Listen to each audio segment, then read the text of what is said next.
우리에게 주신 말씀은 야고보서 1장 19절부터 21절 말씀입니다.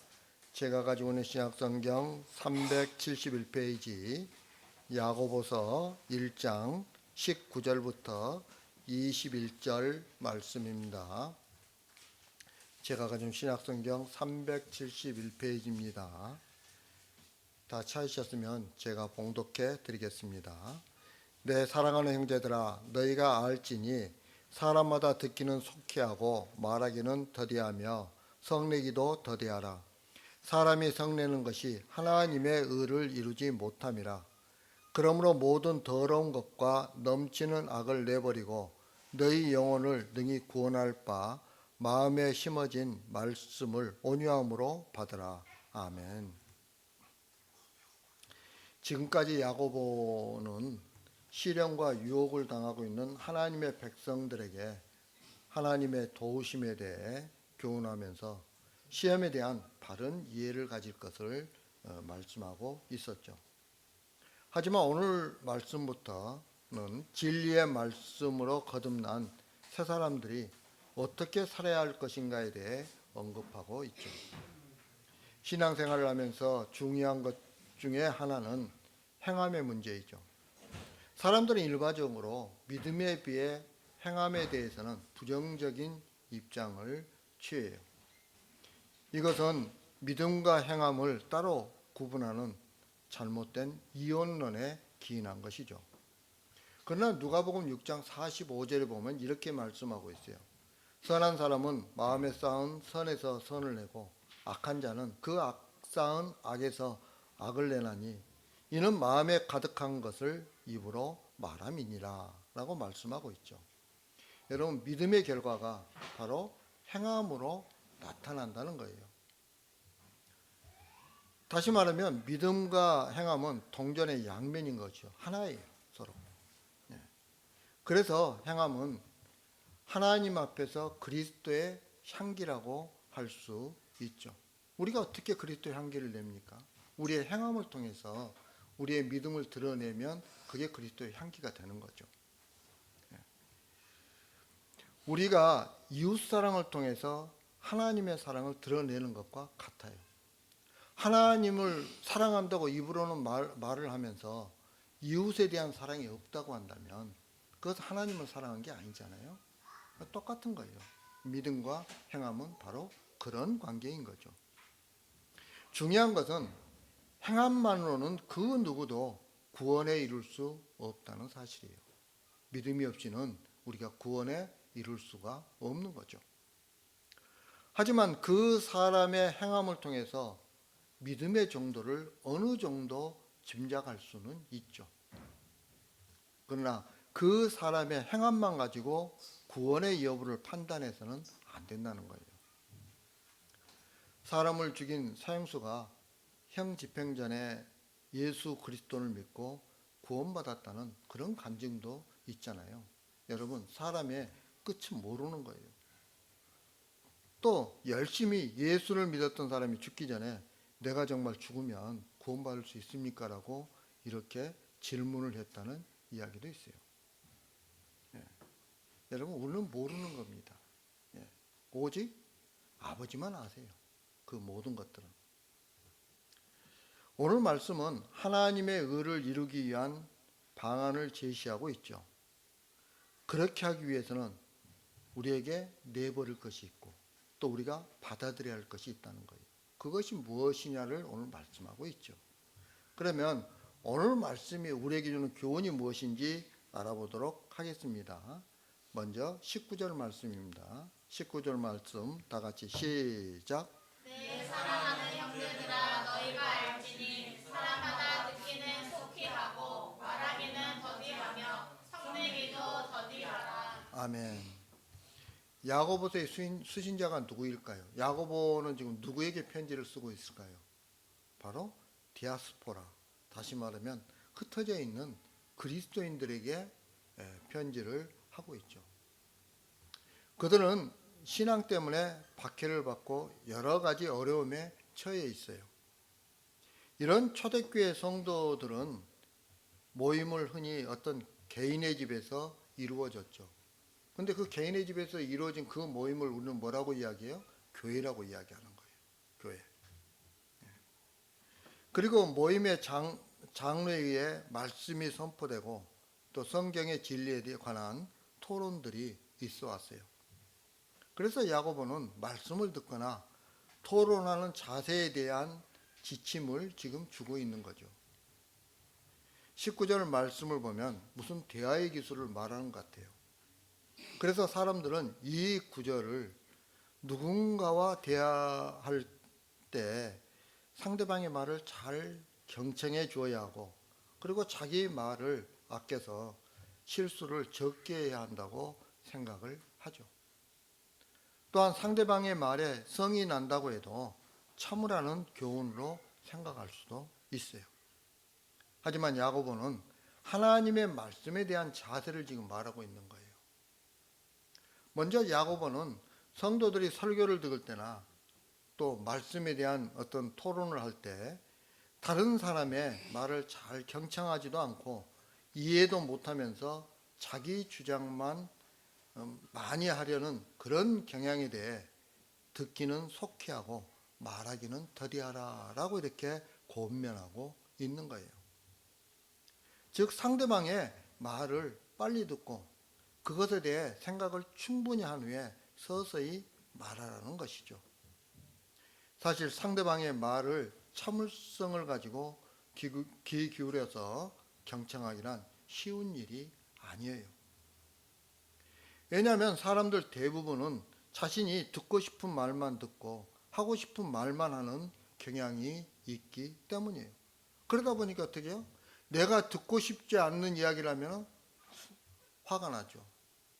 화를 냅니다. 그리고 토론이 아니라 장론이 돼버리는 거죠. 자기 주장만 하게 되는 거죠. 여러분, 이런 성향 때문에 설교를 제대로 듣지 못하는 경우가 많아요. 어떤 목사님 설교를 하는데 그 설교를 다 끝나고 나는데 그런 주제와 전혀 관계없는 어떤 예화를 잠깐 들어놓은 그 예화 중에서 한 부분을 놓고 은혜 받았다고 그 인사하는 성도들도 있어요. 예. 왜 그렇습니까? 자기가 듣고 싶은 말만 듣기 때문에 그러는 거예요.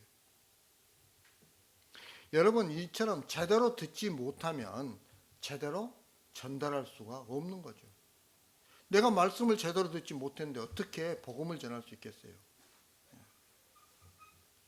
많은 성도들이 하나님의 말씀을 묵상할 때에도 내가 좋아하는 그런 구절만 묵상하려고 해요. 설교를 들어도 내 귀에 즐거운 말만 들으려고 하죠. 이렇게 하면 세상에서 복 받습니다.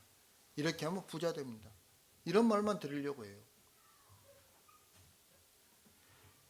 여러분, 그렇게 하면 성경 말씀을 제대로 이해할 수가 없는 거죠.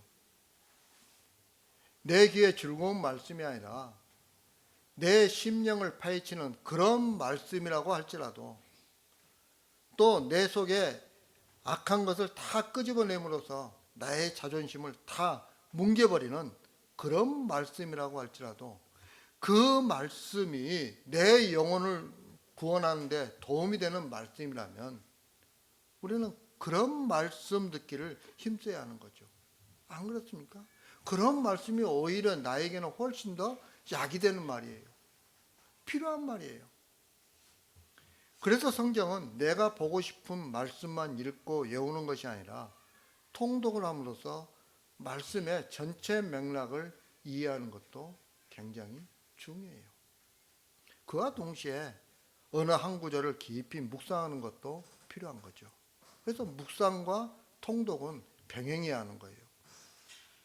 가장 좋은 것은 내가 통독하다가 은혜 받은 말씀 가지고 묵상하면 돼요. 그게 가장 좋습니다. 문제는 우리가 다른 사람의 말을 잘 듣지 않는 자기 생각만 말하기에 급급하다는 거예요. 그러면서 말씀의 내용을 자꾸 왜곡하면서 자신의 의사만 드러내려고 하죠. 여러분, 잠언 18장 2절에서 이렇게 말씀하세요. 미련한 자는 명철을 기뻐하지 아니하고 자기의 의사를 드러내기만 기뻐하느니라. 여러분, 우리가 그런 미련한 자가 되지 않기 위해서는 어떻게 해야 될까요? 듣기는 속히 하고 말하기는 더디하는 그런 성도들이 되어야 하는 거죠. 그럴 때 우리가 미련한 자가 되지 않는 거예요. 두 번째로 야고보는 성내기도 더디하라고 권면하고 있어요. 여기서 말하는 성냄이란 진리에 입각한 거룩한 분노까지 포함하는 것은 아니에요. 왜냐하면 성경은 예수님이나 비느하스의 경우처럼 거룩한 분노, 다시 말하면 의분에 의해 하나님의 뜻이 이루어졌던 사실들을 기록하고 있기 때문이죠. 따라서 본절에서 말하는 성냄은 인간의 혈기에 의한 성급하고도 경솔한 분노를 말하고 있죠. 여러분, 우리 얼마나 이런 잘못을 저지릅니까? 우리는 이런 잘못 참 많이 저질러요. 그런데 문제가 뭐냐면, 여러분, 사람이 화를 안 낼 수는 없잖아요. 아마 어떤 성인들을 제외하고서는 다 화를 내죠. 심지어 성경에서도 에베소서 4장 26절에 보면 분을 내어도라고 말하고 있어요. 분을 내어도 죄를 짓지 말며 해가 지도록 분을 품지 말고라고 이렇게 말씀하고 있는 거죠. 하지만 성내는 것이 자신의 마음을 황폐하게 만들고 하나님과의 관계를 어긋나게 하고 또 상대방의 마음에 상처를 주어요. 그래서 우리는 할 수만 있으면 성내는 일을 자제해야 하는 것이죠. 여러분, 내가 못하겠으면 기도하시기 바랍니다. 기도하시면 하나님이 우리를 변화시켜 주시잖아요. 여러분, 솔로몬은 노하기를 더디하는 것이 사람의 슬기요 용사보다 나은 것이라고 말하고 있죠. 그러나 미련한 자는 분노를 당장 나타낸다고 그렇게 말하고 있어요. 또한 성내는 것과 관련하여 과격한 말이 상대방의 노를 격동한다고 말하고 있죠. 그러므로 대화를 할 때는 경우에 합당한 말과 유순한 대답, 그리고 부드러운 혀를 통해 상대방의 분노를 잠재워야 하는 것이죠. 여러분, 자꾸 상대방의 말을 끊거나 상대방을 갖다 내가 가리키려고 들면 어떨까요? 대화가 될까요? 안 돼요. 대화 중에 제가 볼 때 가장 필요한 게 뭐냐면, 우리에게 필요한 게 뭐냐면 공감해 주는 거예요. 상대방도 성경 이야기를 알아요. 아는데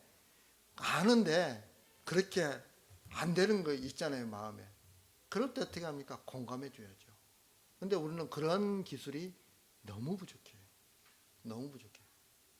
상대방을 공감해 주고 상대방과 같이 아픔을 같이 하고 상대방과 같이 눈물을 같이 하는 것, 이게 그리스도인들이 해야 될 일 아니겠어요? 여러분, 믿지 않는 사람들 앞에 가서도 그렇게 하면은 그리스도의 향기를 드러내는 거예요. 그런데 자꾸 잘못됐다고 지적하고 가르치려고 들고 하면 어떻게 돼요? 싸움만 일어나는 거죠. 그렇게 해서는 안 된다는 겁니다. 그러면서 야고보는 왜 사람이 화내기를 더디해야 하는지 그 이유를 밝히고 있죠. 여러분, 20절 말씀 한번 읽겠습니다. 20절 말씀 다 같이 시작. 사람이 성내는 것이 하나님의 의를 이루지 못함이라. 아멘. 사람이 성내는 것이 하나님의 의를 이루지 못함이라 라고 말씀하고 있죠. 이걸 직역하면 이렇습니다. 왜냐하면 사람의 분노가 하나님의 의를 행하지 않기 때문이다. 이 말은 성도가 성내면 하나님께 영광이 되지 못한다는 뜻이 아니에요. 사람이 복음에 대해 성내는 것은 자신의 공로와 의를 포기하지 못하기 때문이죠. 따라서 사람의 성냄은 자신의 공로와 의를 높이려고 하는 것이기 때문에 자연히 하나님의 의가 가려지고 해방될 수밖에 없다는 거죠. 하나님의 의는 사람이 추구하는 의와 공로가 부인되고 무너지는 그 자리에 굳건하게 세워지는 거예요. 다시 말하면 내 의가 죽을 때 누구의 의가 살아난다고요? 하나님의 의가 살아나는 거예요. 하나님의 의 앞에서 자신의 의를 고집하면은 그 하나님의 의는 절대 드러나지 않아요. 드러날 수가 없어요. 그런데 사람이 자신의 의가 부인되는 것을 참지 못하고 성낸다면 그것이 곧 하나님의 의를 이루지 못하는 것이 되는 거죠. 많은 사람들이 자신이 영광스러운 존재가 되므로 하나님께 영광이 되는 것으로 여겨요. 그래서 예를 들자면 회사에서 내가 높은 자리까지 올라가면 그게 하나님께 영광이라고 생각을 해요. 군에서도 내가 계급이 높이 올라가지고 대장까지 올라가고 국방부 장관하고 그러면 그게 하나님께 영광을 돌린 거라고 생각을 해요. 뿐만 아니라 예수 믿는 사람이 대통령이 되면 그게 하나님께 영광 돌린 거라고 생각을 해요. 그러나 그것은 자신이 세상에서 높임받기를 원하는 욕심일 뿐이라는 거예요. 이런 사람들에게 십자가에 못 박히신 예수님의 복음을 이런 사람들 듣기 싫어하고 그리고 화나게 하는 그런 쓸데없는 소리로 들릴 수밖에 없는 거예요. 하지만 하나님의 진리의 말씀으로 나온 하나님의 사람들에게는 복음이 영혼을 구하는 생명의 말씀으로 다가올 수밖에 없는 거죠. 여러분들에게는 복음이 생명의 말씀으로 다가옵니까? 아니면 쓸데없는 그런 말로 들립니까? 여러분, 복음이 생명의 말씀으로 다가오는 것을 방해하는 게 있죠. 그게 뭘까요? 바로 그것이 곧 우리에게 있는 욕심이에요. 성도가 욕심에 끌려 미혹된다면 생명의 말씀에 대해서는 흥미를 잃게 되는 거죠. 욕심이 원하는 것이 복음에 담겨 있지 않기 때문이에요. 사람이 성내는 말에는 하나님으로부터 오는 지혜에 의해서 하는 하나님 나라를 구하는 지혜로운 말이 없어요. 왜냐하면 성내는 말은 믿음의 형제들 간에 분쟁과 다툼을 일으키는 불의한 것이기 때문이에요. 성내는 것은 지극히 인간적인 산물이에요. 이런 이유로 성내는 사람은 하나님과 정반대편에 서 있는 사람이라고 할 수 있죠. 그러므로 아무리 급하고 답답하고 내 마음에 들지 않는다고 해도 성내는 말은 참고 또 참아야 하는 거죠. 제가 조금 전에 말씀드렸잖아요. 그렇게 못하면 어떻게 해요? 기도하시라고요. 기도하시면 하나님께서는 우리의 마음을 바꿔주신다니까요. 여러분, 그렇게 성내는 마음을 참고 또 참는 것이 뭐예요? 믿음이에요. 잠언 18장 7절에서는 이렇게 말씀하십니다. 미련한 자의 입은 그의 멸망이 되고 그의 입술은 그의 영혼의 그물이 되느니라. 여러분, 우리는 미련한 자가 돼서는 안 되는 거죠. 안 그렇습니까? 우리는 하나님의 의를 바로 세우는 자들이 되어야 하는 거예요. 하나님의 의를 바로 세우는 자들이 바로 믿음 있는 자들이에요. 하나님의 자녀들이에요.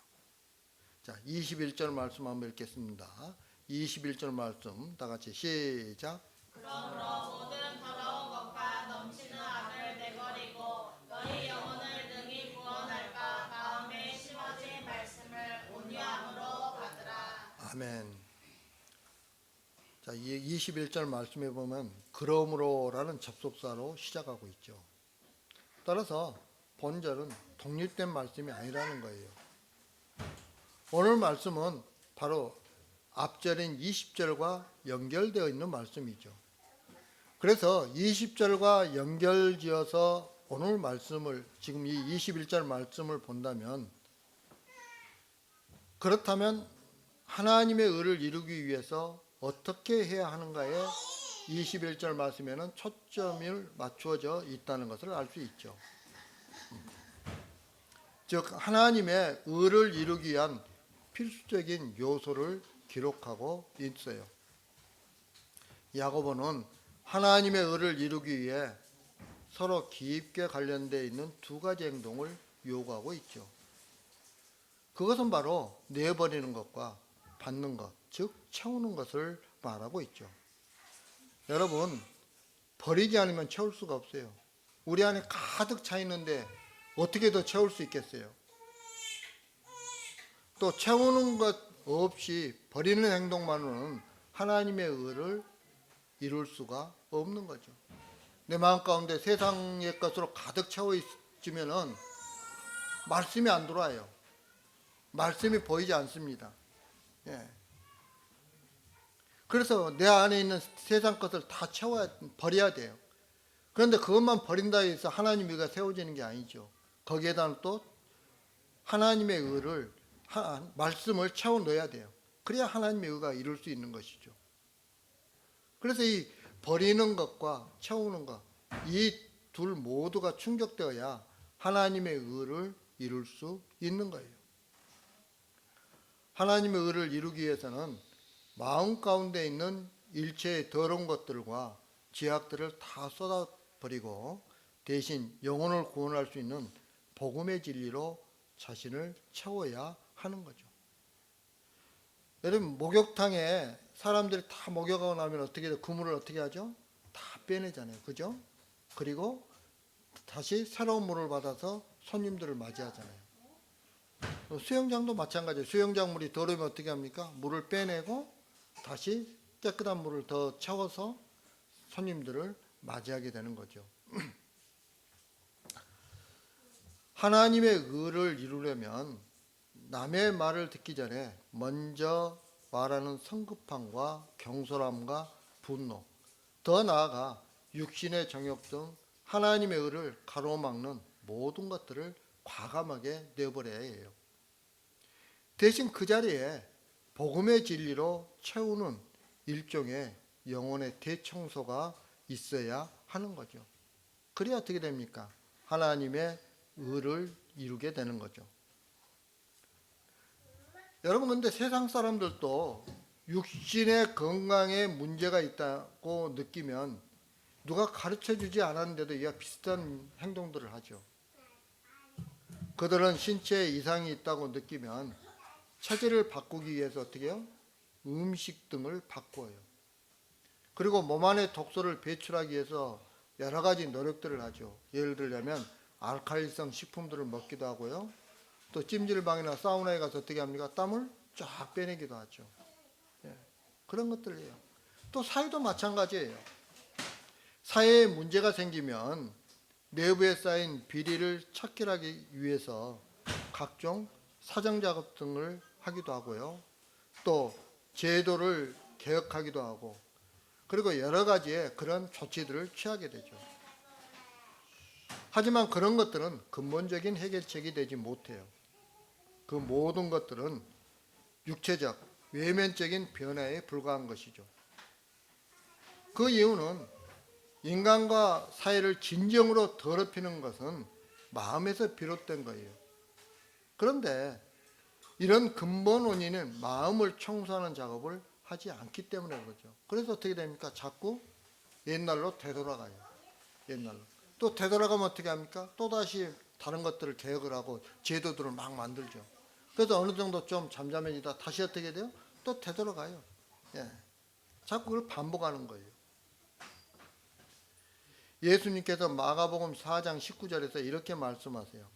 세상의 염려와 재물의 유혹과 기타 욕심이 들어있을 때 마음을 막아 결실하지 못하게 한다고 말씀하고 있죠. 그러니까 하나님과 우리 사이에 막힌 것이 없어야 하나님의 복이 우리에게 임하는 거예요. 그런데 하나님과 우리 사이에 자꾸 세상의 염려, 재물의 유혹, 뭐 이런 것들이 가득 차 있으면 어떻게 돼요? 하나님의 말씀이 우리 안에 들어올 수가 없는 것이죠. 요한일서 1장 9절에서 이렇게 말씀하십니다. 만일 우리가 우리 죄를 자백하면 그는 미쁘시고 의로우사 우리 죄를 사하시며 우리를 모든 불의에서 깨끗하게 하실 것이요 라고 이렇게 말씀하고 있죠. 우리 속에 모든 더러운 것과 넘치는 악을 내어버려야 말씀을 통하여 임하는 하나님의 은혜를 제대로 받을 수가 있는 거예요. 여러분, 하나님의 은혜를 받기 원하십니까?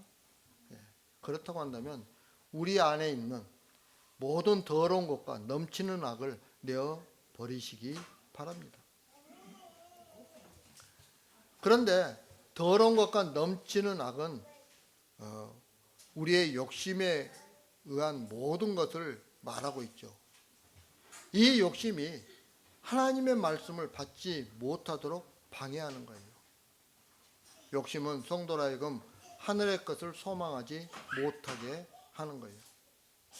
온갖 좋은 은사와 온전한 선물이 다 위로부터 빛들의 아버지께로부터 쉴 새 없이 부어지고 있어요. 그럼에도 불구하고 하늘의 좋은 것을 좋은 것으로 바라보지 못하도록 하는 것이 바로 욕심이에요. 그리고 세상의 좋은 것들에게 마음을 두게 하죠. 그러니 이런 욕심으로 복음을 대한다면 복음에 대해서 무엇을 드리려고 하고 또 무엇을 기대할 수 있겠어요? 아무것도 없죠. 분명 자기 욕심에 흡족한 것들을 기대할 거예요. 이런 악을 내버리고 하나님께서 우리 마음에 심으신 말씀을 받으라는 거예요. 다시 말하면 복음은 우리의 욕심을 흡족하게 해주는 것이 아님을 깨닫고 오직 영혼을 구원하는 진리만을 소망하고 받으라는 것이죠. 그럴 때 복음은 우리에게 능력이 되어서 하나님이 우리를 어떤 고난과 어려움으로 인도하신다고 해도 그 안에서 하나님의 뜻을 바라보게 되는 거죠. 여러분, 이것이 바로 온유함으로 말씀을 받는 것이라는 사실 여러분 기억하시기 바랍니다. 이제 말씀을 마치려고 합니다. 사랑하는 성도 여러분, 욕심을 가지고 말씀을 대하는 것이 곧 욕심에 끌려 미혹된 거죠.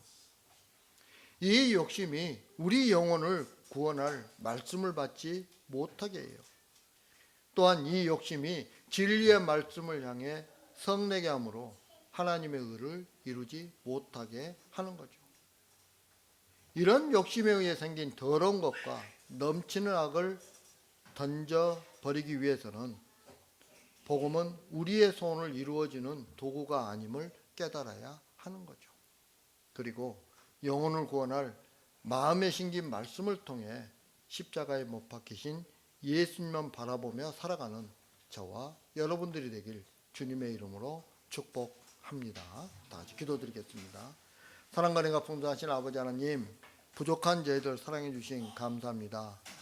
하나님 아버지, 저희들이 이 땅에 살아가면서 하나님의 의를 이루며 살아갈 수 있도록 인도하여 주옵소서. 그렇게 하기 위해서 저희 마음 가운데 있는 더러운 것들을 또 넘치는 악들을 던져버리기를 원합니다. 아버지 하나님, 저희들을 붙들어 주시고 함께하여 주옵소서. 예수님 이름으로 기도합니다. 아멘.